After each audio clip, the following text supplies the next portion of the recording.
துலா ராசி அன்பர்களே, பிப்ரவரி மாதம் பலன் உங்களுக்கு எப்படி இருக்குன்னு பார்க்கலாம். ஆல்ரெடி துலா ராசி நேயர்களுக்கு நல்லா தான் இருக்குது. 9ல் குரு, 11ல் கேது, 4ஆம் இடத்துல சூரியன், சுக்கிரன், செவ்வாய், புதன். இப்போ அவங்க அப்படியே 5ஆம் இடத்துக்கு போகிறாங்க. அதனால் ஜனவரி மாதமாக உங்களுக்கு நல்லா தான் இருந்தது.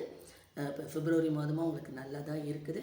ஒரே ஒரு மைனஸ் என்னென்னா 6ல் சனி இருக்காது. 6ல் சனி இருக்கிறதுனால எப்போவுமே உடல்நிலை படுத்திக்கிட்டே தான் இருக்குது அவங்களுக்கு.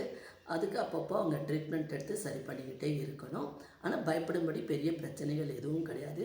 11ல் கேது இருக்கிறதுனால அவங்களுக்கு எல்லாமே நல்லா, 4ஆம் இடத்துல இருக்கிறது நல்ல வசதி வாய்ப்பு எல்லாமே இருந்தாலும் 11ல் கேது உட்கார்ந்துருக்கிறதுனால அவங்க என்ன பண்ணுறாங்கன்னா, தன்னோட சந்தோஷத்தை அனுபவிக்க முடியாமல் எதையோ ஒன்று இழந்த மாதிரியே உட்காந்துட்ருக்காங்க. அந்த மனசை அவங்க மாற்றிக்கணும். 5ல் ராகு இருக்கார். 5ல் ராகு இருக்கிறது சிறந்த பலனை தான் கொடுக்கும். அவர்களுக்கு இந்த மாதம் சந்திராஷ்டமம் 24, 25.